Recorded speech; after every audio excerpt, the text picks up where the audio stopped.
forma. Bueno, ahí puse a grabar, así después le subo la clase, ¿sí? Voy a compartir pantalla. Ujú. Cuando me deje, ahí está, compartir. Ahí está, bien. ¿Se ve el PowerPoint de fondo? Que dice bioseguridad. Ahí está. ¿Se Sí, ve? profesor. Bien. Bien, vamos a ver qué es esto de bioseguridad, por qué nos interesa, qué es lo que tiene que ver con la profesión de ustedes, ¿sí? Bueno, ustedes acá están acostumbrados en cualquier escenario de un crimen, fundamentalmente, a manejar qué tipo de elemento de protección personal, que tiene más que ver con el tema de la evidencia que con el tema propio. ¿Qué es lo que usan siempre? Van a levantar un rastro, ¿sí?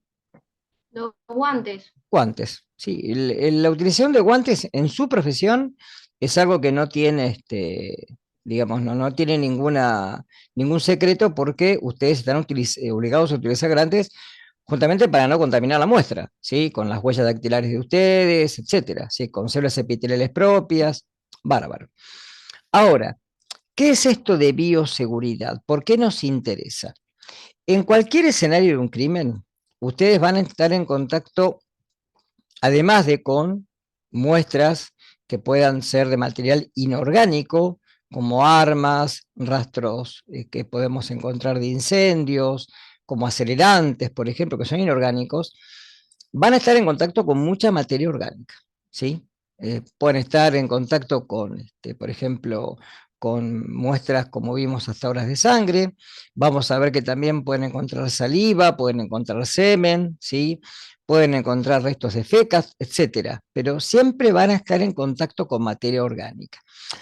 El tema que hace unos años, ¿sí? Desde los años, después de los años 80 y del advenimiento de esta enfermedad que, digamos, hasta el día de hoy no tiene ningún plan de vacunación y no hay forma de cura tampoco, ¿sí? Se puede mantener de alguna manera el enfermo bajo control, pero no quiere decir que esté curado, que es el SIDA, ¿sí? Sí, el portador de HIV, ¿sí? Porque el virus es el virus de la inmunodeficiencia humana, eso quiere decir HIV, ¿sí?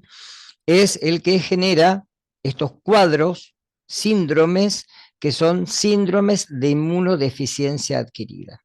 Ante esto, y recién ante esto, y se los digo por conocimiento propio, porque yo estaba recién entrando en el hospital cuando todavía se pipeteaba sangre con la boca, así. Pipeteábamos sangre con pipetas de vidrio para hacer eritrosedimentación y muchas veces nos ha llegado sangre a la boca porque esas pipetas son pipetas sin escurrir, o sea, no tienen como la pipeta común que termina como si fuera una forma, digamos, de embudo, sino que estas son totalmente rectas porque lo que miden es la velocidad de eritrosedimentación. Es una columna de eritrocitos que sedimenta dependiendo de si el paciente tiene una infección o no.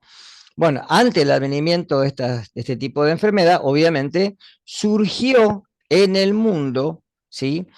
A partir de la ONG, la Organización de las Naciones Unidas, que trata justamente de todo el control de enfermedades, y sí, junto con el CDC, que es el Centro de Control de Enfermedades que se encuentra en Atlanta, en Estados Unidos, sí, un tipo de criterios y normativas que se llaman de bioseguridad. Bueno, vamos a empezar a ver esto. Es muy importante esto, ¿eh? Además que lo tengan en cuenta no solo para ustedes, sino para después poder transmitirlo, ¿sí? Entonces, ¿qué es? Es un conjunto de medidas o normativas, en realidad, porque son normas, están escritas, ¿sí? Es decir, uno lo que tiene que hacer es bajarse un manual de bioseguridad y con esto, uno leyéndolo, yo les voy a dejar material para leer, tienen, digamos, todos los requisitos para trabajar en condiciones bioseguras, ¿sí? Que sirven para poder protegernos del advenimiento de poder contaminarnos con patógenos, ¿sí? Que hay de distintas clases, hay patógenos que pueden ser riesgosos a nivel individual, otros que pueden ser riesgosos a nivel no solamente individual, sino poblacional, pero en poblaciones restringidas, y otros que pueden ser patógenos muy importantes, que pueden ser graves, que a veces son patógenos que no se contagian, ¿sí? Por el aire. Ahora vamos a hablar un poquito de vías de contagio, y también lo vamos a ver después en el segundo cuatrimestre, cuando hablemos de drogas. O sea, este tema se va a volver a tomar, ¿sí? A retomar después, en donde no solo nos tenemos que cuidar a nivel general nosotros, sino cuidar al personal que está también, ¿sí? A nuestro cargo, y al público en general, ¿sí? Han visto películas y han visto generalmente documentales. Por ejemplo, ¿qué pasó hace unos años con el advenimiento de esta enfermedad nueva, sí, que apareció en el mundo, que es la enfermedad se denomina COVID-19, ¿sí? Es el tipo de enfermedad de cuadro que produce. El virus es un SARS, ¿sí? No son virus que no haya conocido el hombre, ¿sí? Al contrario, el hombre ha pasado por enfermedades por SARS, igual que los animales, pero esta enfermedad para el hombre es nueva, ¿sí? Ha aparecido hace muy poco. ¿Qué es lo que nos pasó? Vamos, hablen, chicos, no se queden callados. ¿Qué pasó? ¿Qué les pasó a ustedes? ¿Podían salir a la calle? ¿Qué tuvieron que esperar para poder hacer una vida normal, como uno dice? ¿Sí? ¿Tienen un poquito de memoria? Sí, pues no eran tan chicos. ¿Qué les pasaba? Estaban en el colegio seguro, la mayoría. Teníamos que lavarnos las manos, higienizarnos cada vez que hacíamos Sí, algo, comprábamos o salíamos, todos. sí. Y Teníamos que cuidarnos con al barbijo. principio no se podía salir. ¿Está claro? Al No, principio nos hicieron hacer una cuarentena en forma obligatoria. En otros países, fíjese, en Suecia, por ejemplo, se hizo lo que se denomina inmunización por rebaño. Es decir, a la gente se la dejó libremente en la calle que se inmunizara, ¿sí? Obviamente cuentan con otro sistema de salud, con otra cantidad de respiradores que la Argentina no contaba, obviamente, ¿sí? A pesar de que al principio acá la enfermedad no se la tuvo como debería ser, ¿sí? Por el ministro de Salud que teníamos, pero por eso que también hubo la cantidad de muertes que hubo, ¿no? Pero bueno, hasta que no hubo planes de vacunación y hasta que no hubo, digamos, una suerte de inmunización, sí, a través de la vacuna, no pudimos hacer uso de una vía común. Por eso que los laboratorios estuvieron restringidos, los hospitales, etcétera. Fue una pandemia, ¿sí? Fue una enfermedad que atravesó la frontera de un país, pues se habla de pandemia, y donde se globalizó, donde llegó todo el mundo, ¿sí? Y fue una gran cantidad de individuos, no solo enfermos, sino muertos, ¿sí? Tenía una tasa de mortalidad muy alta, ¿sí? Bien, por lo menos las primeras cepas, estas que están ahora son más benignas, ahora prácticamente se ha dejado mucho de hablar, ¿sí? Ahora lo que tenemos es gripe estacional, obviamente, que apareció antes de lo que debería de haber aparecido, ¿sí? Porque justamente el frío también nos apareció antes, ¿sí? Fue una consecuencia directa. Ustedes saben que estas enfermedades, a ver, ¿cómo se estudia una enfermedad? Una enfermedad que es, digamos, recurrente, como la gripe, por ejemplo, que aparece todos los años. ¿Cómo se la va estudiando?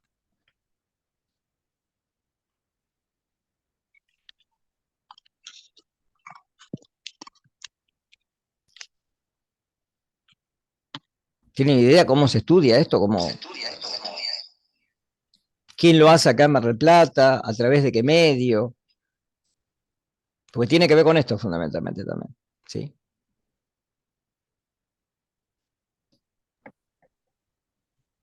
Dale, no se Florencia. hacen estudios de la gente que va con determinados síntomas y se saca sangre, supongo. Sí, en este Se caso no, hacen porque es una enfermedad gripal, no te van a diagnosticar a través de... El COVID sí, ¿se acuerdan que el COVID se registraban los casos a través, al principio no había test de antígeno, no había, se hacía PCR nada más, era solamente la sintomatología, ¿sí? Para la gripe, directamente con la anamnesis que hace que hace el médico del paciente, o sea, con la historia clínica, ya registra el caso.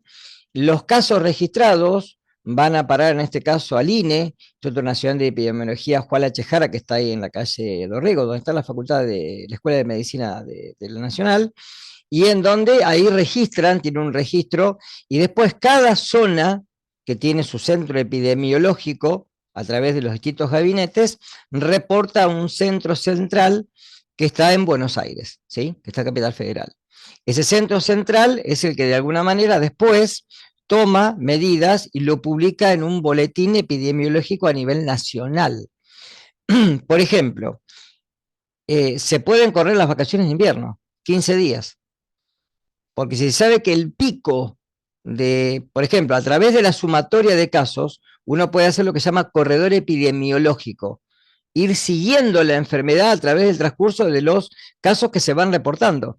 Y uno puede hacer pronóstico de eso y poder derivar a ver cuántos casos puede haber en tal fecha. Entonces yo sé que, por ejemplo, para donde está el cuadro dentro de las vacaciones de invierno, no va a estar el pico, va a estar afuera. Con lo cual lo que hago es, para esa zona, digo, bueno, corro las vacaciones de invierno una semana. ¿Por qué les parece que sería importante esto? ¿Qué me garantizaría eso? Evitar que se siga reproduciendo de alguna manera Porque al estar los virus. hacinados los chicos en los colegios, donde hay uno contagiado, va a contagiar a los demás. ¿Se entiende esto? Porque contagio es por vía aérea. ¿Sí? Entonces, por las cercanías, el virus no tiene forma, son virus muy grandes como el COVID, es un virus envuelto, el virus de la gripe. Con lo cual, generalmente es por contacto entre personas, por contacto, que sé, al tomar mate, al darnos un beso, al estar cerca, al hablarnos, por las microgotas de flu, el virus se transmite.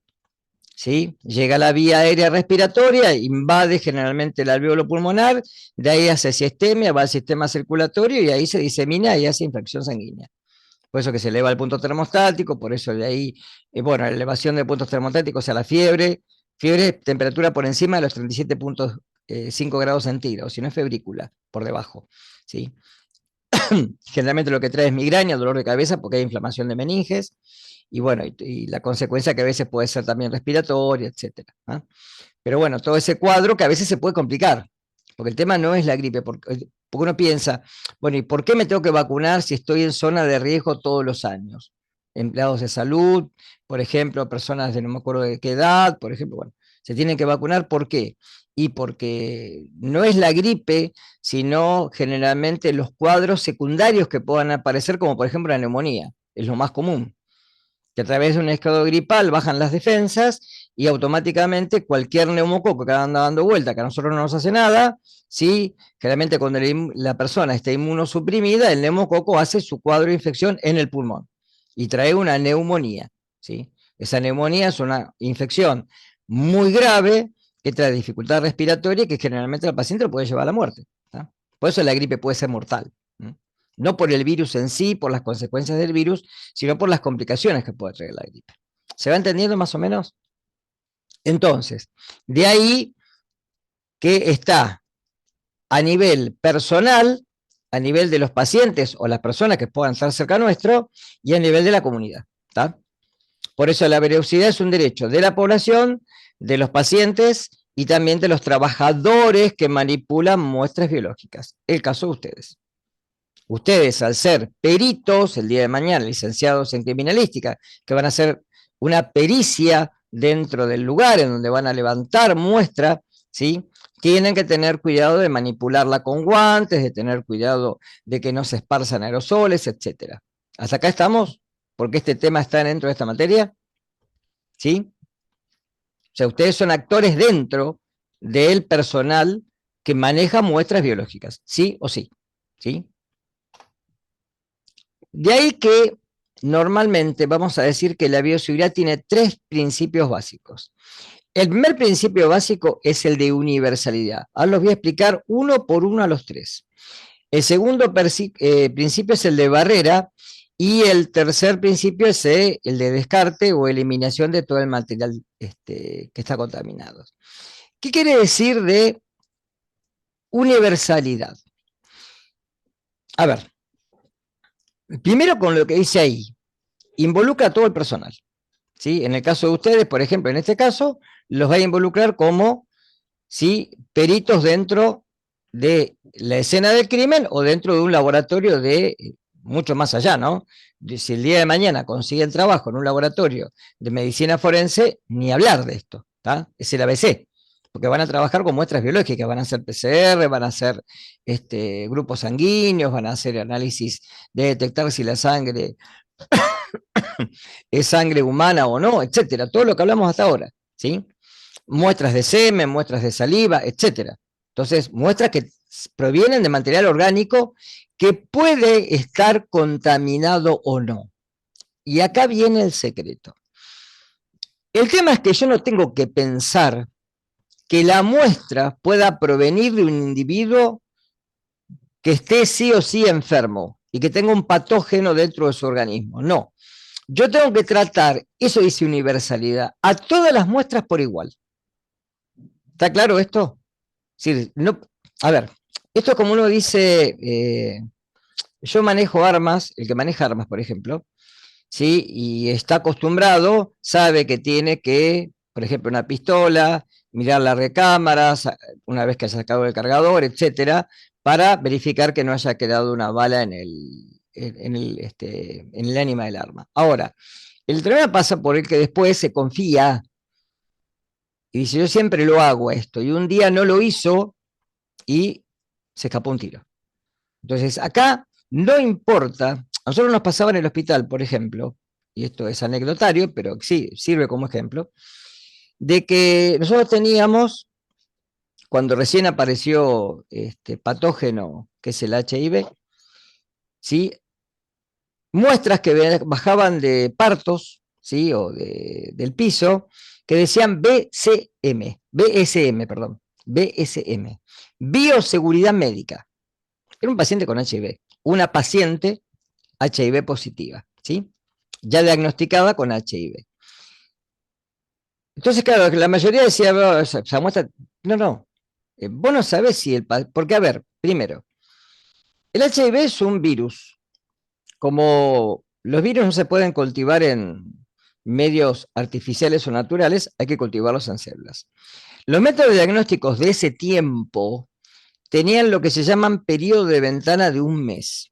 ¿Qué es el periodo de ventana? El periodo de ventana es el periodo en el cual, hasta que yo puedo determinar la presencia de anticuerpos en el paciente contra el virus, ¿sí? Que el método sea sensible. En la clase que viene que tengan conmigo, yo voy a explicar esto de sensibilidad y especificidad para que lo tengan más claro. Y vamos a hacer una guía con eso. En donde yo no puedo estar seguro en ese periodo si el paciente tiene HIV o no. ¿Está claro esto? ¿Se entiende? Era como al principio, por ejemplo, con el COVID.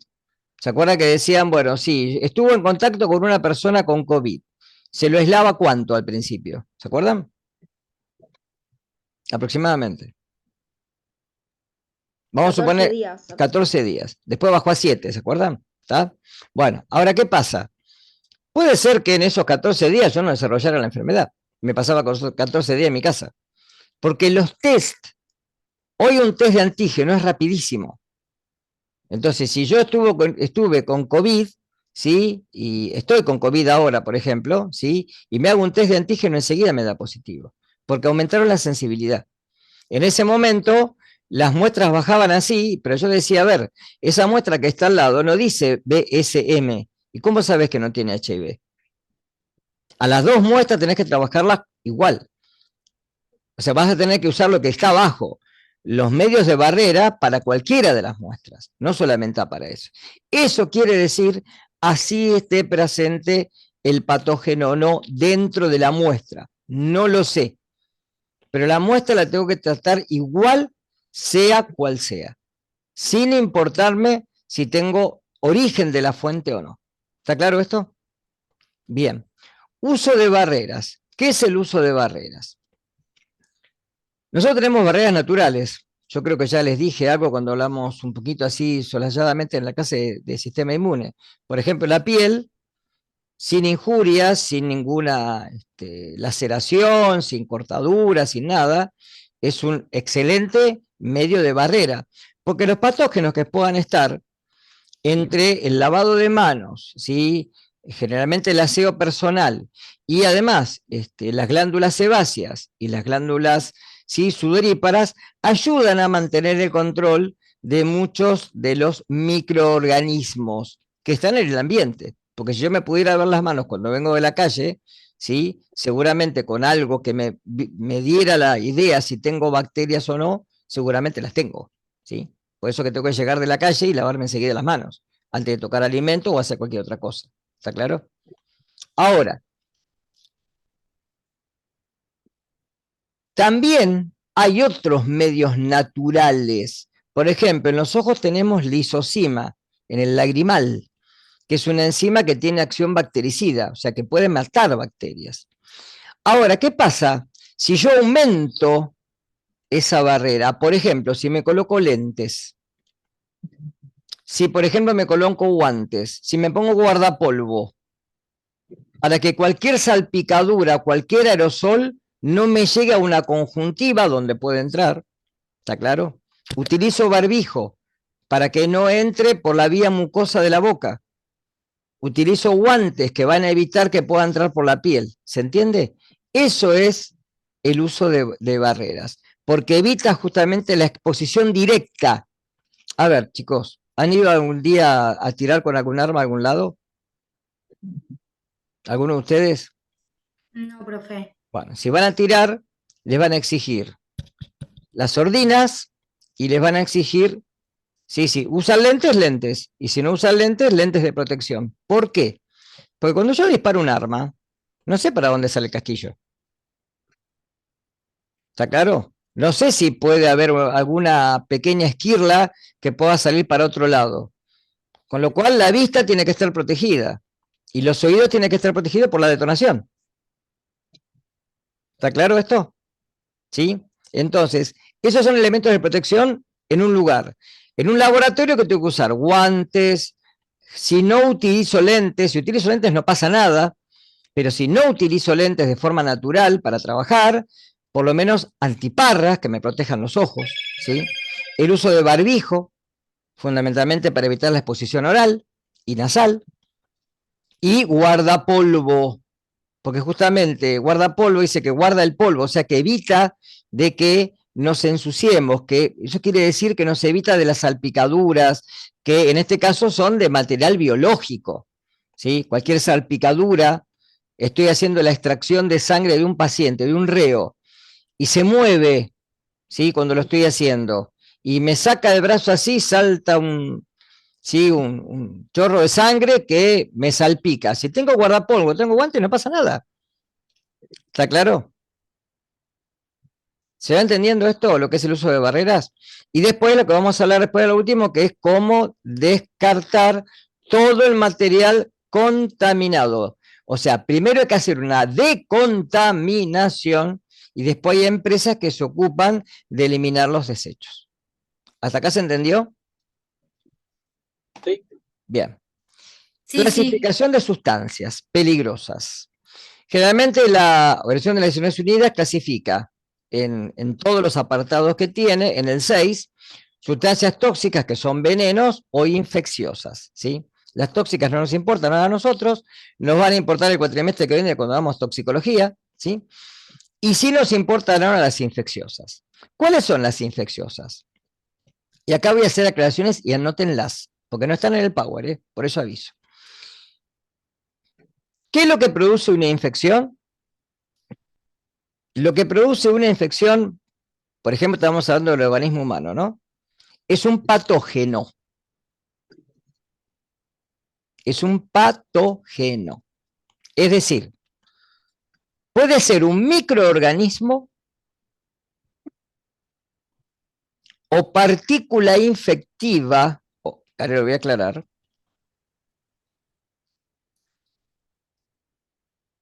que ingresado en un organismo susceptible genere un cuadro de infección. ¿De acuerdo? Eso es un patógeno. Puede ser una bacteria, puede ser un virus, puede ser un hongo, puede ser un parásito. Cualquiera de las 4 cosas. Bacterias, virus, hongos, parásitos. ¿Hasta acá me siguieron? Profe, ¿cómo era microorganismo o partícula? Infectiva. Ok. Ahora te voy a aclarar por qué digo partícula infectiva. Ahora te lo voy a aclarar. ¿Hasta acá llegamos? Ahora, cuando uno habla de patógeno, es el aspecto cualitativo. Es decir, ¿es patógeno o es saprófito? Sa con S, saprófito. Saprobio quiere decir lo mismo. Es decir, no causa enfermedad. ¿Está claro? Es un saprófito o saprobio. Por eso es un aspecto cualitativo. O es patógeno o no lo es. ¿Estamos? Por ejemplo, Entamoeba gingivalis, que está en nuestra saliva, no es un patógeno para el hombre, convive con nosotros. Tenemos enterobacterias como Escherichia coli que está en nuestro intestino y para nosotros en el intestino, mientras esté ahí guardadita, no es un patógeno porque nos ayuda a mantener lo que se llama la flora entérica, que nos da ciertos, ¿sí?, aspectos vitamínicos porque transforma sustancias que a nosotros nos sirven como nutrientes. O sea, lo necesitamos, que es la flora habitual, la flora normal del intestino. Entonces, esos no son patógenos, ¿sí? Bacterias que están en la rumbre, por ejemplo, bacterias sulfuradas, no nos van a hacer nada. Hongos comestibles, tampoco. Pero hay ciertos microorganismos o formas infectivas que sí son patógenos, ¿sí? Ahora, el aspecto es cualitativo. Ahora, cuando uno dice virulento, y ojo con esta palabrita, porque generalmente la gente la emplea mal, yo he escuchado hasta profesionales emplearla mal. Virulento no viene de virus. Puede tener que ver con los virus, pero no viene de los virus. Virulento es un aspecto cuantitativo. Es decir, es la medida en la cual un patógeno genera menor o mayor enfermedad. Por eso se dice que es más o menos virulento. Ejemplo, las cepas de COVID-19, las cepas de SARS, perdón, que traían el COVID-19 al principio, eran más virulentas que las de ahora. Fíjense que al principio, ¿qué pasaba? Está bien, no había vacuna y obviamente el virus, que ahora vamos a ver que son formas que no están vivas, son partículas infectivas inertes, ¿sí? Cuando primero tenían en todo un arsenal para poder generar esto que era la fibrosis pulmonar, ¿sí?, que traía al paciente que había que conectarlo a un respirador, porque no podía respirar por su cuenta, porque el pulmón se fibrosaba. Al ponerse fibroso, no se hace elástico y el paciente no puede respirar. Entonces hay que ponerlo en respirador, hay que ponerle un aparato automático que respire por él. ¿Se acuerdan que en un momento se decía que había que tener criterio a ver a quién poner en respirador? Si era un anciano de 70 años, un chico de 25 y tenía más posibilidad de vivir un pibe de 25 que un anciano de 70. Entonces el anciano de 70 lo dejaba morir y al de 25 lo ponían en respirador. Porque no había tantos respiradores. ¿Está? ¿Se entiende esto? Las cepas de ahora son mucho menos virulentas. Prácticamente son asintomáticas. No traen consecuencias. ¿Se va entendiendo? Hay, por ejemplo, cepas Staphylococcus aureus que son más virulentas que otras, que pueden traer abscesos, forúnculos, etcétera, y otras que generalmente pueden convivir en las fosas nasales del hombre o en las heridas, y a la persona no le hacen nada. Es un portador asintomático, no quiere decir que esté sano, ¿eh? ¿Está?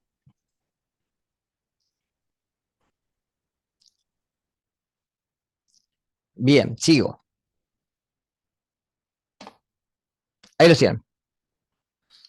Esto es una bacteria, es un bacilo con un flagelo, ¿sí? Acá tenemos hongos en cultivo. Esto es un parásito, una tenia, que se enrolla en el intestino y puede vivir ahí, lo que se llama generalmente lombriz solitaria. Y este es el virus ébola, un virus muy letal. No está en nuestra región, por suerte. Y está bastante controlada la patología, pero no hay vacuna contra el ébola. No existe vacuna contra el ébola. Generalmente los virus son, yo creo que la carrera farmacéutica que se hizo para obtener vacuna para el COVID fue, está bien, a las farmacéuticas les dio una ganancia terrible, obviamente, ¿no? Pero fue colosal eso. Haber logrado la vacuna en tan poco tiempo, la verdad que fue impresionante. Pero bueno, así también fue el número de decesos que hubo, ¿no? Bien, ¿estamos hasta acá? ¿Alguna pregunta?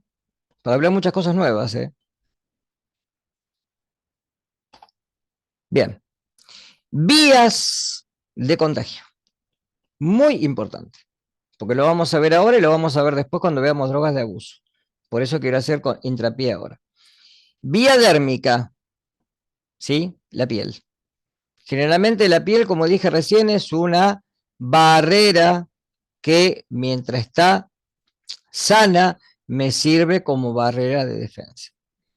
Miren un ejemplo. ¿Saben lo que es una escara? ¿O en qué paciente se puede dar una escara? Sí, generalmente en los pacientes que están postrados mucho tiempo, Bien. ¿Qué problema puede tener una escara? Además de la escara en sí, ¿no? y a Que veces se hacen larvas. sí, más que la se infectan. Se infectan. ¿Está claro? Lo mismo que un paciente quemado. Un paciente que se quema, un porcentaje de su cuerpo, es un paciente que ya tiene una grave inmunosupresión, porque generalmente la quemadura lo que hace es quitar capas protectoras de la piel, dejando toda la parte subcutánea al aire libre. Y eso es un foco de infección. ¿Está claro? ¿Sí? Vía ocular, recién la dije, a través de la conjuntiva por los ojos, ¿sí? Generalmente salpicaduras, ¿sí? Que puedan llegar en forma de aerosol, ¿sí? Ahora vamos a ver qué tipo de aerosoles y cuándo se pueden dar, ¿sí? Y después lo que uno llama vía parenteral. La vía parenteral es la vía que va directamente al torrente circulatorio, ¿sí? Que pueda entrar a través de punciones como un pinchazo de aguja, un corte, una laceración, con material contaminado. ¿Está claro? ¿Sí? Una mordedura también puede ser, ¿sí? Pero cualquier vía que entre directamente, o sea, que atraviese directamente la piel y que pueda llegar al tejido subcutáneo, que directamente entre la infección directamente al torrente circulatorio. ¿Está? Bien, el CDC, que recién se lo dije, que es el Centro de Control de Prevención de Enfermedades que está en Atlanta, este centro, ¿sí? Hace muchos años que ya hizo una mera clasificación de todos los patógenos que tenemos, por lo menos hasta ahora conocidos, ¿sí? Porque, por ejemplo, SARS que apareció ahora, ¿sí? Que dio esta enfermedad COVID, es un patógeno nuevo, ¿sí? Eh, Miren ustedes lo curioso, ¿no? Voy a explicar un poquito antes de que siga esto, así me entienden un poquito algo de lo que voy a decir. ¿Qué es un virus? ¿Saben lo que es un virus?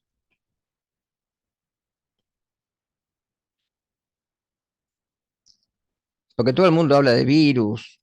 Es más, generalmente, muchas veces cuando uno no sabe lo que tiene, dice, será un virus. ¿Qué es un virus? Yo tuve una enfermedad viral la semana pasada, que todavía la estoy terminando de resolver. ¿Pero qué es un virus?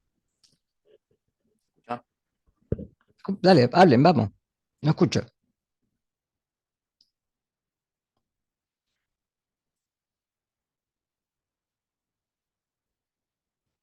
¿A qué llamamos virus? O virión, agente viral, como lo quieran llamar. El nombre que le quieran dar. ¿No es un patógeno? Sí, hay patógenos que son patógenos para el hombre, hay virus que infectan, o sea, todos los virus son patógenos, todos, Ah, ¿sí? ok. Todos, ¿sí? Hay virus que infectan al hombre, hay virus que infectan, por ejemplo, al hombre y animales, ¿no? Hay virus que son patógenos de plantas, por ejemplo. Hay virus que son patógenos de bacterias. ¿Mm? Hay virus que, generalmente, yo cuando crucé virología, hace muchos años, me acuerdo que me grabaron una rajatabla, los virus no cruzan barreras de especie. Mira vos. ya hay 3 casos. El virus de la gripe aviar, el virus de la gripe porcina y el virus del COVID. 3 virus que cruzaron barreras de especie. La pregunta es ¿cómo? ¿Cómo hicieron para cruzar barreras de especie? Barrera de especie quiere decir que, por ejemplo, ¿han escuchado hablar del parvovirus canino? Vieron que a los perritos se los vacuna cuando son muy chiquitos, no se los deja salir a la plaza a ningún lado hasta que no tienen la vacuna del parvovirus, ¿sí? Porque es una enfermedad bastante letal, ¿sí? Entonces, pero ¿yo me puedo contagiar de parvovirus canino? No. No cruza esa barrera de especies, ¿entiende? ¿Está claro esto? Ahora, ¿qué ocurre? Hay virus que son incompletos. Han aparecido en el escenario biológico universal virus que se llaman helpers o ayudadores, ¿sí? Es lo mismo. ¿Qué hacen? Tienen genes de distintas especies y los combinan. Entonces, por ejemplo, el virus de la gripe aviar cruzó virus de las aves con virus humanos. Entonces puede infectar al humano. ¿Se acuerdan que el año pasado en Mar del Plata, no sé si se acuerdan, hubo un brote en los lobos marinos? ¿Se acuerdan de eso? Que decían no acercarse a los lobos marinos porque hay una epidemia de gripe aviar. Y la gente iba y se sacaba una selfie con los lobos marinos. Increíble. ¿Está claro? Entonces sí pasan barreras de especie. Lo que pasa es que necesitan este medio. Con la gripe A pasó lo mismo, la gripe porcina. Cuando nos tuvieron encerrados, encerrado no, al contrario, ahí fue peor. Nos dieron un mes de vacaciones de invierno, estábamos todos en el cinema mirando películas. Una locura fue eso. Y después, bueno, esta que fue el COVID-19, que directamente nos metieron encerrados más de un mes, más de un mes. O sea que es como si fuera mutando, o eso es otra cosa. Los virus mutan constantemente, constantemente. Tienen una tasa. A ver, ¿qué es la mutación? Vamos para atrás. Claro, la mutación es un cambio en el repertorio genético. Eso es una mutación. Que puede ser favorable o desfavorable. A ver, nosotros evolucionamos, ¿sí? Gracias a mutaciones, si no, no estaríamos acá. Si uno se pone a ver todo el filum animal, todas las clases que hay, géneros, etcétera, ¿sí? Nosotros compartimos genes con muchas especies. Con los chimpancés compartimos prácticamente el 90 y pico % del genoma.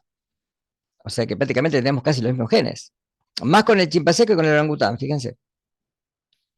Pero evidentemente hay mutaciones que hacen de que las especies vayan evolucionando y se vayan separando. Y ya eso se llama especiación, en donde ya 2 individuos no se pueden reproducir porque son de distinta especie. ¿Está claro? Se especiaron. El día de mañana el hombre también puede hacer una especiación y puede haber una raza de hombres futura que capaz que no tenga el dedo pulgar, los que están hablando, ¿sí? Que no tenga el apéndice, etcétera, etcétera. Que no tenga ya las muelas de juicio, que no sirven para nada.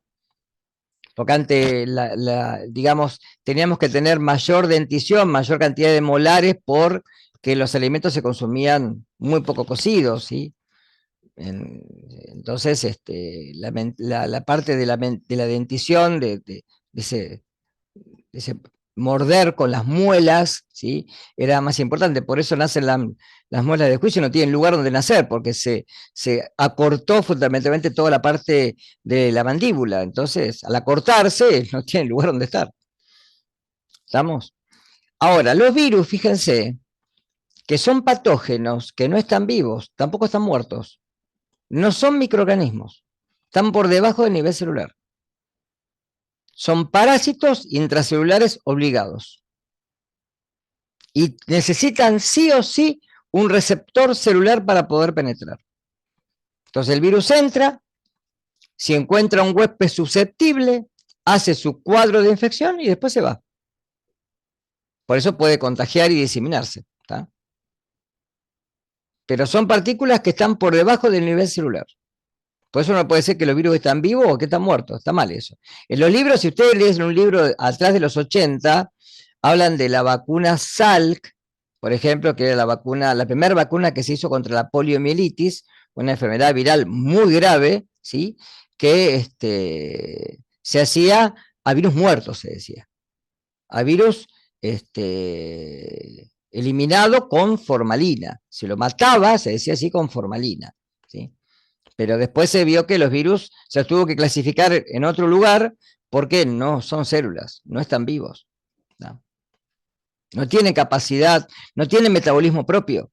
Necesitan una célula para poder colonizarla y utilizarla como, ¿sí?, una fábrica de virus, que es lo que hacen en realidad. ¿Estamos? Bien, entonces, ¿qué es lo que hizo la OMS? Clasificó a los grupos de riesgo. Por ejemplo, riesgo individual y poblacional bajo. Son generalmente, tienen muy poca probabilidad generalmente de enfermar, que son los que los dije hoy al principio, que son los laboratorios de bioseguridad de tipo 1, que un nivel básico, acá se trabaja sin ninguna barrera, o sea, no hay problema porque no son partículas que nos pueden enfermar. Ahora, aparecen los de grupo, los de riesgo 2, riesgo individual moderado, pero riesgo poblacional bajo. ¿Qué quiere decir esto? Que es difícil, si uno está enfermo, de poder pasárselo a otra persona. ¿Tá? Por ejemplo, muchas enfermedades parasitarias. Ahora, ¿escucharon hablar de la triquinosis, por ejemplo? Que somos zona que tiene triquinosis. Bueno, es un parásito, la Trichinella spiralis, que uno la consume con carne cruda o pobremente cocida, generalmente de chacinados, carne de cerdo o carne porcina, ¿sí? Y es un parásito que se instaura en los músculos del hombre, de mayor circulación general, y trae dolor. Se lo elimina con antiparasitarios. Pero un hombre no puede contagiar a otro hombre porque no hay carnivorismo, ¿se entiende eso? Entonces, una vez que el parásito entra, se habla de ciclo ciego, y para el hombre es un ciclo accidental, ¿sí? Es un golpe accidental. ¿Por qué? Porque el hombre lo ingiere, pero no lo puede diseminar. ¿Estamos? Los laboratorios generalmente, por eso tienen muy poca probabilidad de propagarse. Generalmente tienen barreras secundarias como piletas para el lavado de manos, instalaciones de contaminaciones o algunas bacterias también que no son tan nocivas para el hombre, ¿sí? El de grupo 3 ya tiene un riesgo individual alto, pero un riesgo poblacional bajo. Acá estaría el HIV, por ejemplo, ¿sí? ¿Por qué? Porque justamente es un patógeno que para poder transmitirlo necesita una vía parenteral. Yo puedo tomar mate con una persona que tiene HIV positivo, tranquilamente. Pues se transmite por la saliva. Pero se transmite generalmente por relaciones sexuales, se transmite generalmente por vía parenteral, cuando comparto agujas, por ejemplo, en la drogadicción, etc. ¿Estamos? ¿Sí? Por ejemplo, la fiebre amarilla, que requiere la picadura de un mosquito, sería lo mismo, y cualquier vector, ¿sí? O el Chagas, con la vinchuca. Y generalmente acá hay, sí, algunos equipos, hay que ventilar, etc. Y están los de grupo 4. Estos son los más peligrosos. Se han visto películas, has visto laboratorios que tienen esos lugares donde entran los científicos, generalmente con todo un traje, con una, ¿cómo se llama? Con una torunda de oxígeno, en donde se les da oxígeno directamente por vía general. Y entran y trabajan con materiales que son por ejemplo, a ver, fíjense que hay patógenos que han desaparecido del escenario médico. ¿Cuál es uno de los patógenos que no se vio nunca más? Porque ustedes pueden haber tenido varicela, pero ¿qué no van a tener? ¿Qué es parecido? La palabrita. ¿Viruela? Viruela. La viruela desapareció del planeta. No hay más.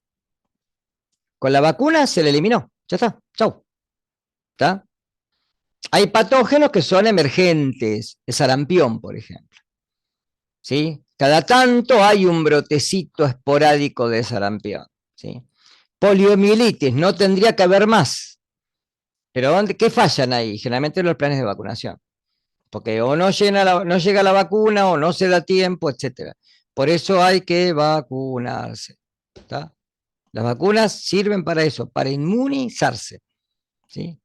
Uno para inmunizarse tiene que recibir el patógeno atenuado, sin la capacidad infectiva, o partes del patógeno que me van a servir para montar una respuesta inmune. ¿Está? Entonces acá generalmente en los de riesgo 4, como el riesgo individual y poblacional es alto, son generalmente virus que provocan enfermedades muy graves, el ébola, el virus de la viruela. Si saliera ahora una cepa del... Hay una enfermedad que es muy conocida, que la tienen que haber visto en las películas, como como se le dice guerra bacteriológica, pero bueno. A ver si saben. El ébola. No, además del ébola. El anthrax.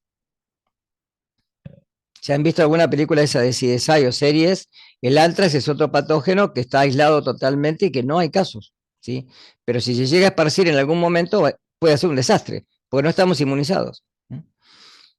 Generalmente los laboratorios de bioseguridad 4 se sitúan en edificios separados, generalmente una sola aislada, con mucha ventilación, ¿sí? Generalmente cámaras, las cámaras generalmente son cámaras que hacen que uno trabaje con el patógeno, son cámaras de bioseguridad, ¿sí? Entonces lo que reciclan es el aire ahí adentro y uno no recibe el aire infectado, porque hay campanas en donde se maneja todo ahí adentro. Yo meto las manos y trabajo ahí adentro, ¿está? Por eso las campanas de flujo laminar pueden ser de provisión de aire y de presión positiva. Ahí tienen una, ¿ven? Estas son campanas de flujo laminar. Hay distintos tipos. Hay más chicas, más grandes, pero generalmente hay que trabajar con este tipo de cosas. Donde uno trabaja, fíjense, con pipetas automáticas, ¿las ven acá abajo? Pipetas automáticas, pipetas canal, que son multicanal, ¿ven? Tiene varios tips para trabajar. Creo que la vez pasada, si les mostré algún videito de CSI, aparecía una multicanal de estas, ¿sí? Acá tienen los tips que vienen generalmente en cajas, que después se descartan, ahora vamos a hablar de eso, ¿sí? Y normalmente esto protege fundamentalmente al trabajador de que, esto fíjense que son distintos niveles de bioseguridad. Esto podría ser de nivel 2 y esto ya sería de nivel 4. Fíjese que el operario tiene gafas, barbijo, todo un equipo que esto obviamente se descarta después, ¿no? Se esteriliza. ¿Por qué esterilizan? ¿Cuál es el método más viejo de esterilización? Más viejo de todo. Alcohol. No. A ver, cuando... Claro, chicos, el fuego. Cuando había antes en un lugar una infección y se moría gran parte de gente, que hacían piras funerarias. Se los ponía a todos ahí y se los prendía a fuego. ¿Sí? El calor que hace, destruye cualquier cosa. La alta temperatura, más de 300 grados centígrados, destruye cualquier cosa. ¿Está? Ojo, una cosa es desinfección y otra cosa es esterilización. No es lo mismo. Yo desinfecto con lo que dijiste recién vos, con alcohol. Y no con alcohol puro. Si utilizo el alcohol que me traigo de la farmacia al 98%, del 97%, no me sirve para nada. Lo tengo que diluir al 70%, para que tenga agua para poder pasar a través de las paredes bacterianas o las membranas celulares, ¿sí? Ahora, esterilizar es eliminar cualquier forma de vida, incluidas a las esporas. Las bacterias tienen la capacidad, ¿sí?, dependiendo de género y especie, obviamente, de esporular, de formar una espora. Una espora es una forma de resistencia bacteriana. ¿Cómo se esteriliza? Generalmente en autoclave. ¿Sí? El autoclave es ¿conocen las ollas a vapor? Las que tienen arriba un manómetro, que generalmente me ve la presión, y que yo pongo las verduras a cocinar ahí y se cocinan al vapor. Se cocinan a mayor temperatura que la temperatura de hervor, porque el vapor está, ¿sí?, ahí sobrecalentado. Lo tengo a mayor presión. Por una cuestión de mantengo el volumen constante. Si aumenté la presión, aumenta la temperatura. ¿Tá? Son directamente proporcionales las dos, aumentan las dos. El autoclave es similar, pero es de laboratorio, hay de pie, de mesada, etcétera, electrónicas a gas, y lo que se hace es colocar todo el material a esterilizar, que tiene que ser material que no sufra con el vapor. Ojo con esto, no se puede poner algodón, no se pueden poner cosas que se empapen con el vapor porque las destruyo, ¿sí? O sea, no me sirven después, las tengo que tirar. Tiene que ser todo material que sea plástico o cualquier material que lo vaya a esterilizar. Si es plástico, tiene que ser material que sea para autoclave, porque si no lo voy a fundir todo, ¿tá? Entonces, generalmente eso se pone, eso tiene una tapa con argollas que tienen manivelas, se cierra bien, todo en forma de cruz, ¿sí? Y una vez que está todo cerrado, se enciende el fuego y se pone agua abajo en un tacho y el agua comienza a calentarse, hasta que hierve, ¿sí? Eso arriba tiene dos válvulas de escape que se llaman espitas, ¿sí? Esas espitas lo que hacen es dejar salir el vapor. Entonces, cuando el agua hirvió, comienza a salir el vapor. Primero de a poquito y después sale en forma continua. Cuando me aseguro que sale en forma continua, cierro las espitas. ¿Qué pasa? Va a comenzar a subir la presión por el manómetro. Cuando llegó una atmósfera interna, el gas ahora está a 121 grados centígrados. O sea, no tienen esas cosas. Condiciones de esterilización. Así tengo que o bajar el fuego, hay algunas que son automáticas, las eléctricas son automáticas, lo que hacen es abrir la espita y cerrarla, ¿sí? Para mantener la presión en una atmósfera, para que no suba. Si no, tengo que bajar el fuego, si es una estufa, un autoclave que tiene abajo una corona de gas, ¿sí? Una hornalla. Entonces bajo el fuego para que de alguna manera se mantenga a esa temperatura durante 15-20 minutos. Pasado 15-20 minutos, apago el fuego o desconecto el autoclave y automáticamente la presión baja. Luego que la presión bajó y está en cero otra vez, abro la espita, porque si no abro la espita no voy a poder sacar la tapa, ¿sí? Desenrosco todas las argollas y ahí recién puedo abrir el autoclave y lo que está dentro está estéril. ¿Quedó claro? Ahora, lo que dije recién, ¿qué pasa si es un material que no lo puedo mojar? Lo tengo que poner en estufa eléctrica, que es como un horno eléctrico, a 200 grados centígrados, 180 a 200, durante al menos una hora. Y generalmente se le coloca un papelito arriba, una cinta, que se compra obviamente, que es un test. Esa cinta cambia de color cuando aumentó la temperatura y se puso en la temperatura adecuada, ¿tá? Me sirve como testigo de esterilización. ¿Quedó claro esto que conté? Porque es importante, ¿eh? Bien, lo que dije hoy, a partir de los casos de, primero de cólera, bueno, el cólera fue una enfermedad, es una enfermedad bacteriana, ¿no? Es un vibrio que trae una diarrea osmótica, pero muy, muy profusa, ¿sí? Un paciente de cólera puede llegar a perder entre 15 y 20 litros de agua por día, para que se dé una idea.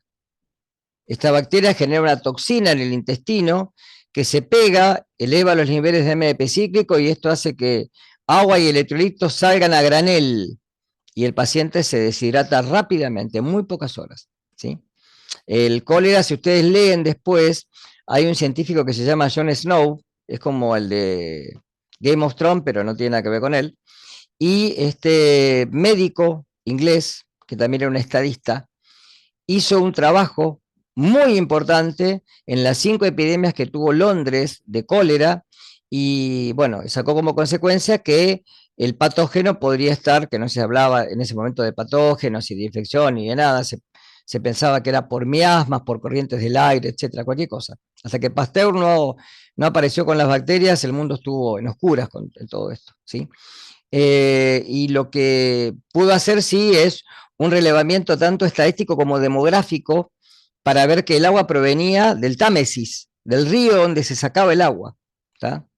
Pero como también al río se iba la materia fecal de los hombres que estaban infectados, se hacía un círculo vicioso, ¿tá? Hizo cerrar una bomba, la bomba de Wall Street, ¿sí? En donde esa bomba se cerró por un tiempo. Las bombas eran donde la gente sacaba agua para tomar. Iba ahí, la bomba tipo como las que hay en el campo. Se bombeaba, se llenaban los tachos, los llevaban a la casa para tomar agua, para bañarse, etcétera. ¿Está? Bien. Bueno, la pandemia de SIDA, obviamente, ¿sí? Y bueno, y ahí apareció la primera legislación sobre el manejo de residuos biopatogénicos, ¿sí? Es decir, no se puede tirar la sangre en la pileta, no se puede, bueno, esas cosas no se pueden hacer, ¿sí? Primero hay que decontaminar todo el material, guardarlo y hay que llamar a una empresa que venga y se lo lleve, ¿está? Y bueno, y el estudio epidemiológico de los casos de infección intrahospitalaria. Fíjense, esto es del 2001, hay una fotografía que saqué hace unos años, 5 millones de estimados de VIH entre adultos y niños en el 2001 en todo el mundo. ¿Desapareció esta infección? ¿O sigue habiendo casos?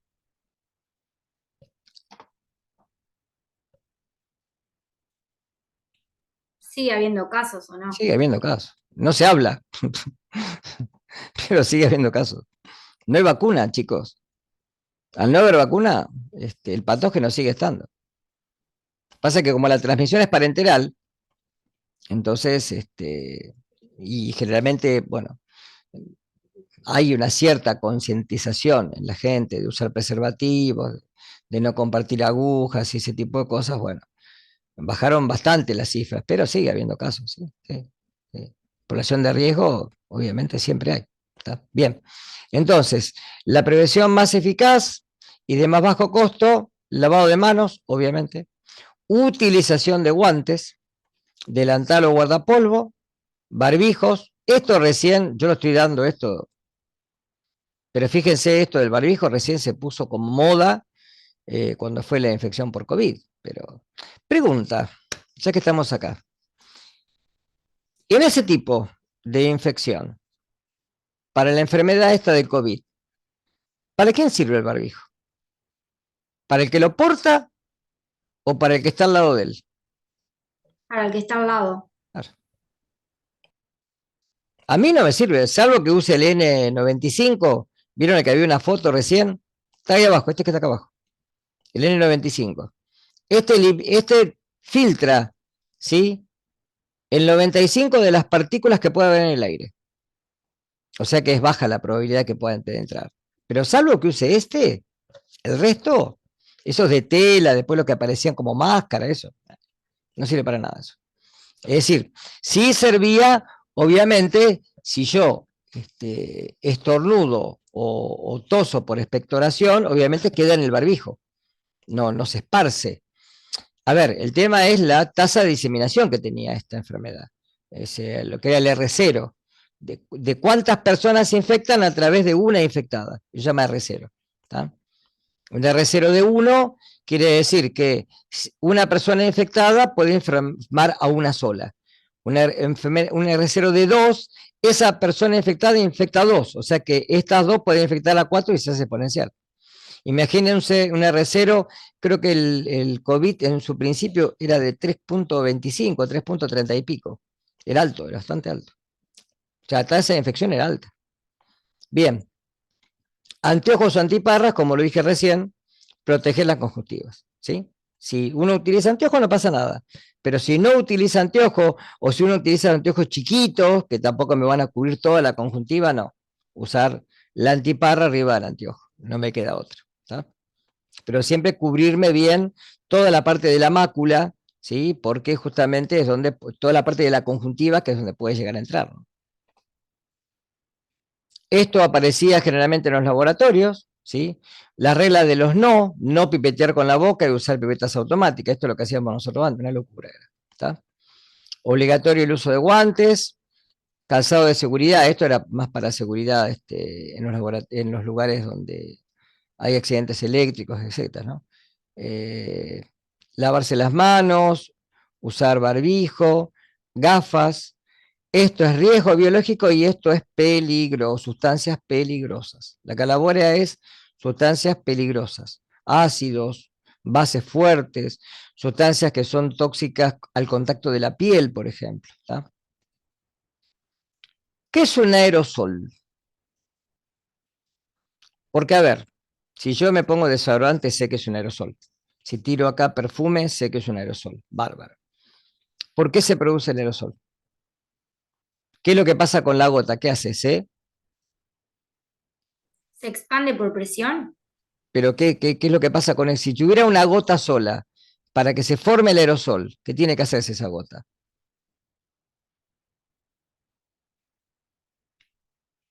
Se rompe.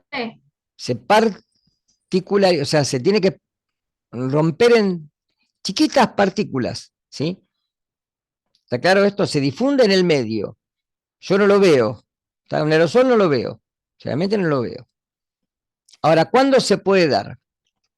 Si yo pipeteo, estoy absorbiendo aire, ¿está claro? Voy a tener una parte de aire. El aire es un gas. En la superficie de cualquier líquido que hay.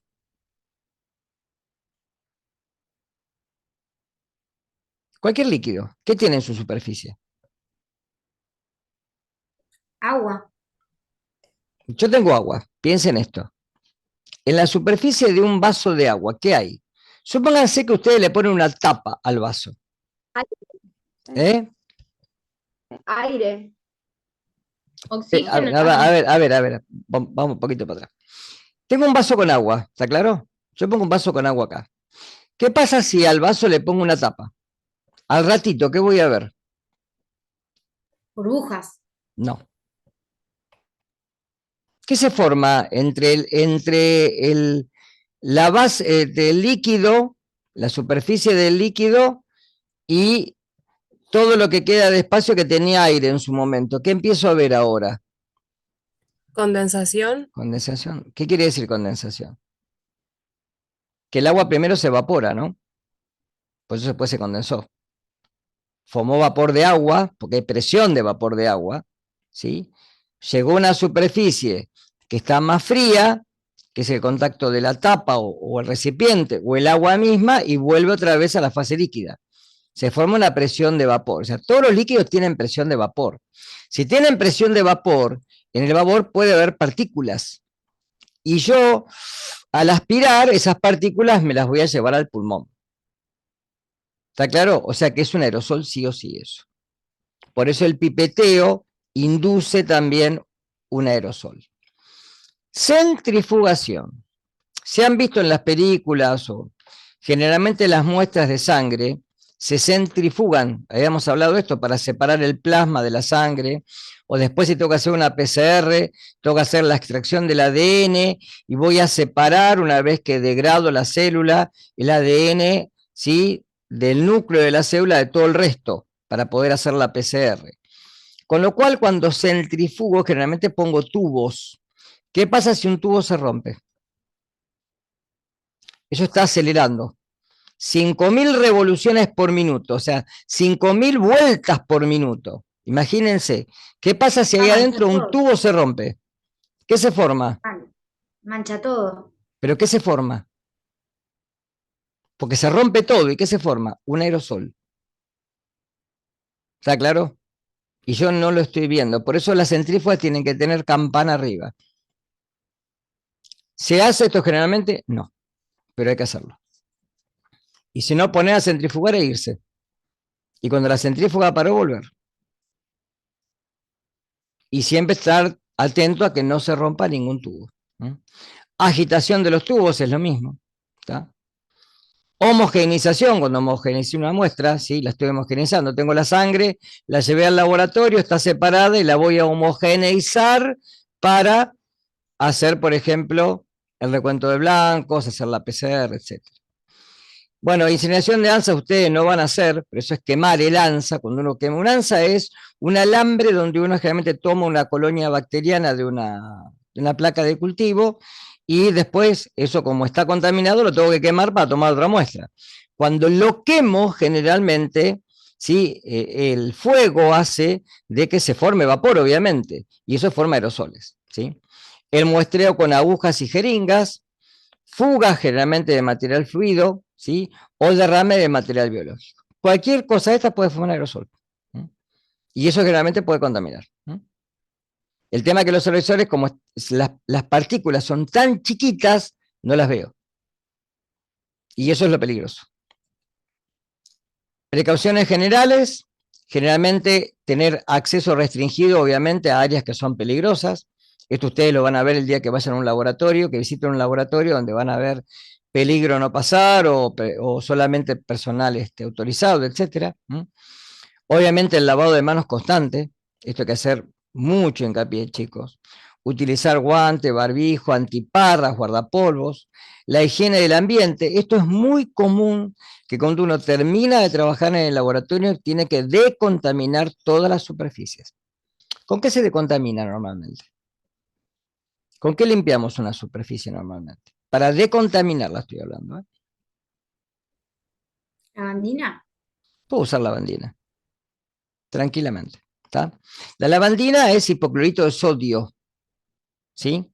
Generalmente el cloro es un agente oxidante muy fuerte, porque eso lo que va a formar, ¿sí? Son los iones hipoclorito, ¿sí? Esos iones que son altamente oxidantes, oxidan membranas plasmáticas, con lo cual, si hay material celular, lo voy a decontaminar.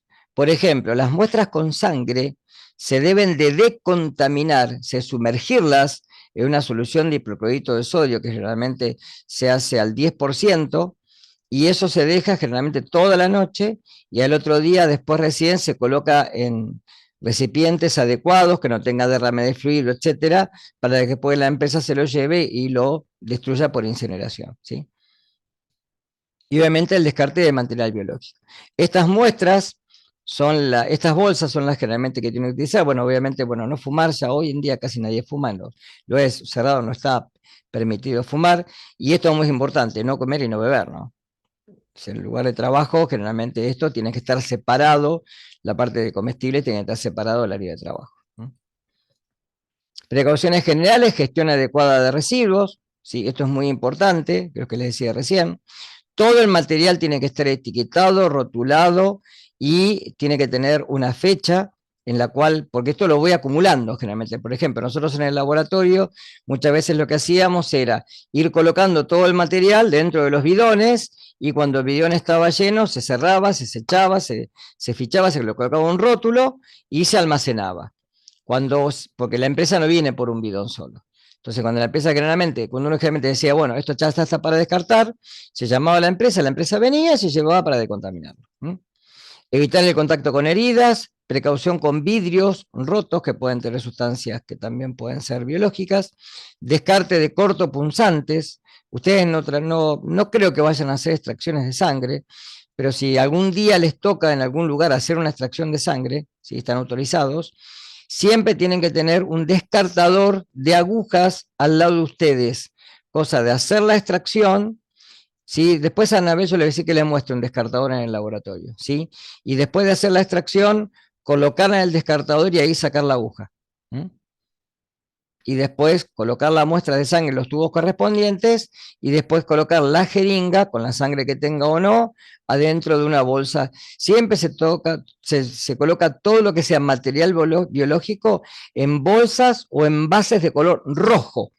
Ese es el color que me está indicando si muestras biológicas. Y bueno, como dijimos recién, evitar aerosoles. Bien, una cosita matemática. ¿Qué es el riesgo biológico? O sea, ¿qué riesgo va? ¿A qué le llamamos riesgo? Por ejemplo, a ver, yo ahora que estuve enfermo la semana pasada, bueno, yo le dije a mis hijos, no vengan a casa. Hoy no pasen por casa. ¿Por qué? Hay probabilidades Hay riesgo de contagio. Claro. Patógenos que están en el ambiente, así estén acá y yo esté en la pieza, hay riesgo de contagio. ¿Tá? El riesgo es algo que tiene que ver con la probabilidad, escuchen estas dos cositas, ¿sí? Y anótenlas, y con la frecuencia. Hay muchas formas de calcular el riesgo. El riesgo es algo que lo calculan las empresas, por ejemplo, lo calculan las aseguradoras, ¿sí?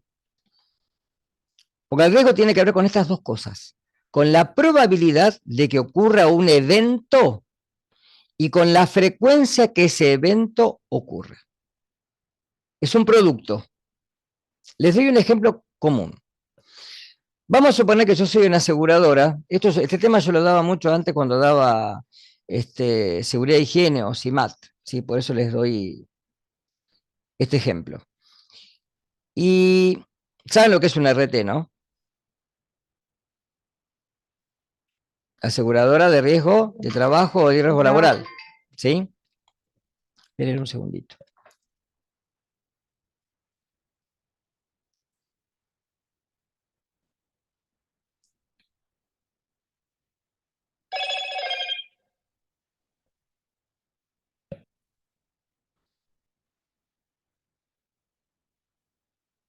Un minuto, además.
Ya estoy. Bueno, estábamos había empezado con riesgo. Bien.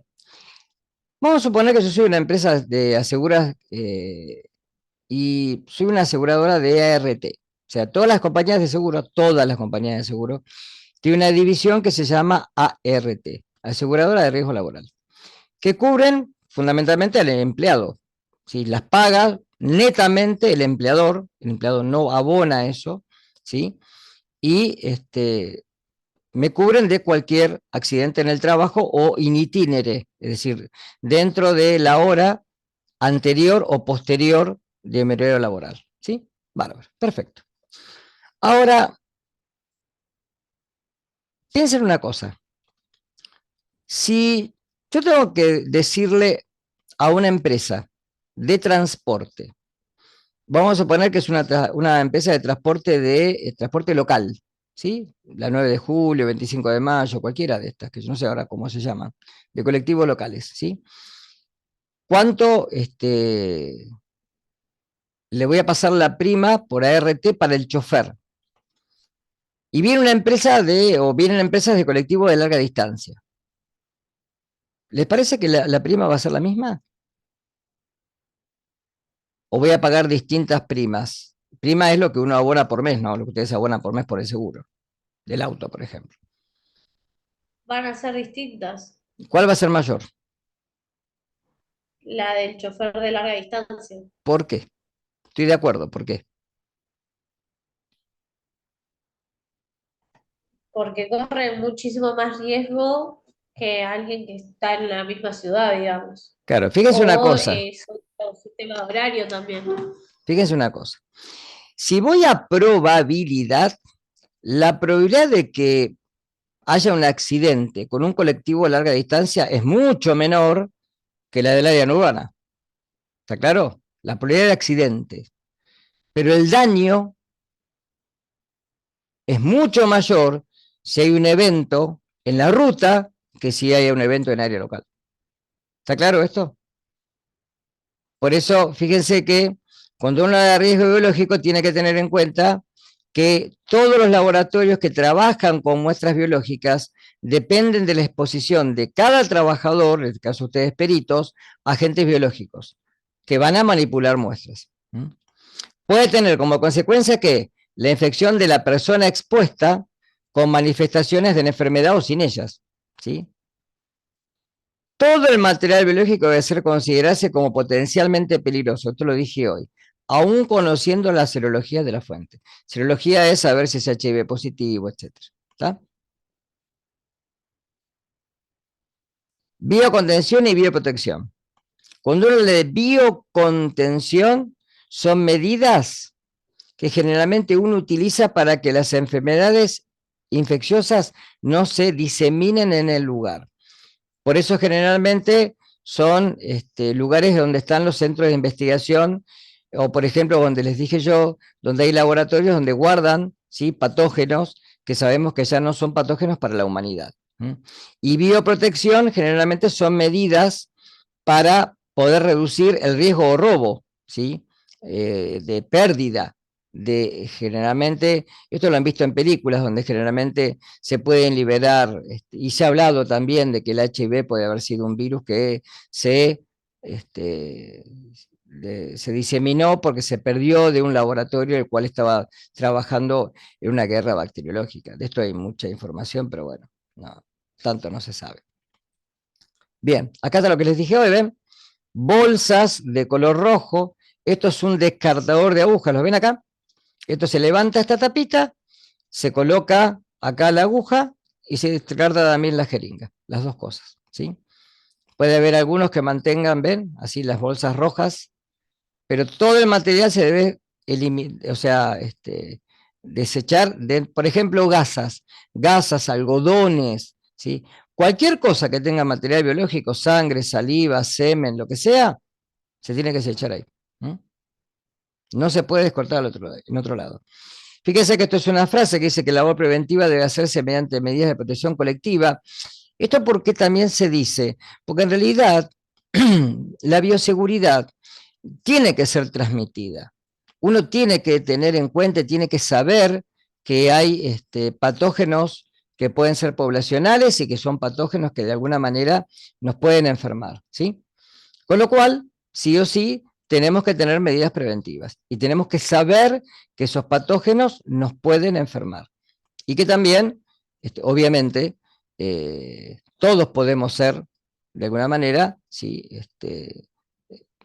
en algún caso, ¿sí?, actores que podamos caer en esto de poder enfermarnos con un patógeno que esté en un laboratorio, ¿tá?, porque estamos trabajando en ese lugar. Siempre hay que ver dónde se accidenta. Esto es muy importante porque, ¿saben qué pasa? El problema pasa por lo siguiente. Generalmente, muchas veces el personal, y el personal de salud es generalmente moneda corriente, esto, no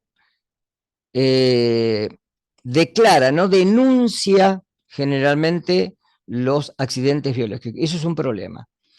Porque, a ver, vieron que en muchos lugares, si ustedes, cuando suben por la escalera, ¿qué es lo que encuentran generalmente en los escalones?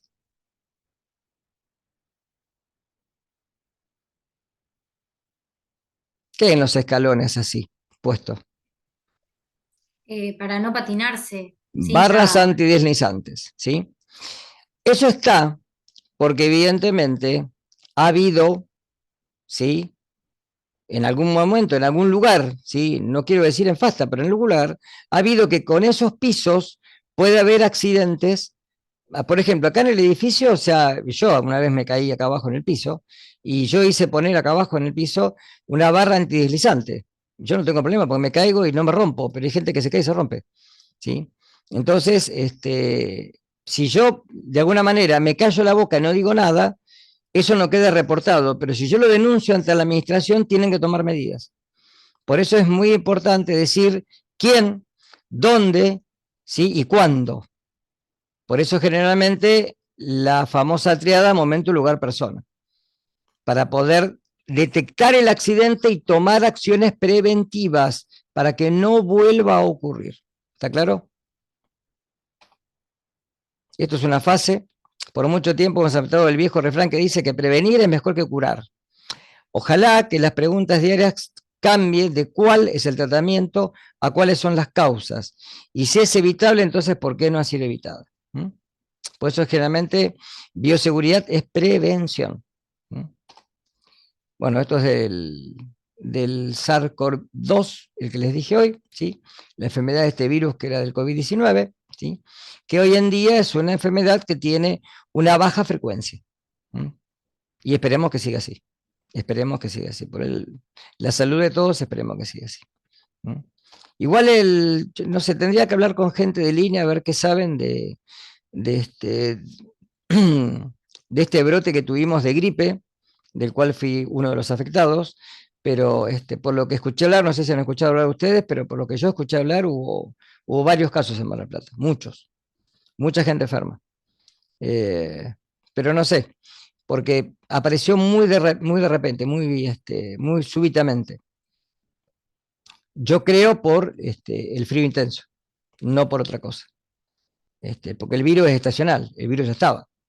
Por eso la vacuna la están dando a partir de marzo. Pero, bueno, lamentablemente con estas patologías hay que tener mucho cuidado, ¿sí? Bien, ¿preguntas? ¿Dudas? No, profe, yo le quería decir que en la parte del aula que usted subió, la primera parte de bioseguridad, Sí, eh, hay un archivo que es de residuos de disparo. puede ser, no, descartado. Capaz que hay cosas que por ahí las he puesto por equivocación. Después me fijo, después lo miro. Porque en realidad estaba oculta esa pestaña.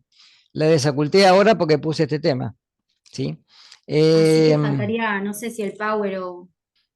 Yo creo que el power debe estar, o capaz que el power es este. Bueno, después me fijo, después me fijo. Ahora Ok. después lo miro, porque tengo que mirar varias cosas de la plataforma. Bueno, condiciones de cursada. Semana que viene hay final, o sea que no tienen clase.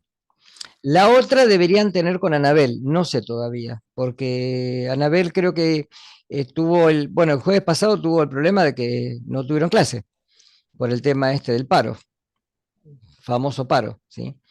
No sé, no tuvieron clases presenciales, dejó un trabajo, no sé qué hizo.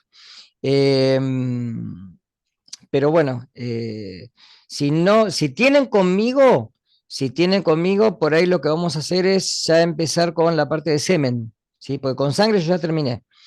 O sea que tendría que empezar con semen, me quedarían semen, saliva y la primer parte de análisis estadístico, que espero llegar a dar la hora y si no aprovecharé el cuatrimestre que viene para dar todas las cosas juntas. Pero voy a depender de ella que me diga qué pasa con los prácticos. ¿Está claro? ¿Sí? Así que en Profe, base, o sea, tenemos, antes de rendir el parcial, digamos, tendríamos que tener las prácticas, ¿no? y sí, por lo menos Porque, mínimo una práctica de sangre, ¿sí? Mínimo una práctica de sangre y ver algunas cositas que sean fundamentalmente de laboratorio, claro, porque ustedes han porque no tenido tuvimos muy poco nada todavía laboratorio. de No, eso. ustedes han No, tenido no tuvimos No, no nada hemos tenido laboratorio directamente. directamente.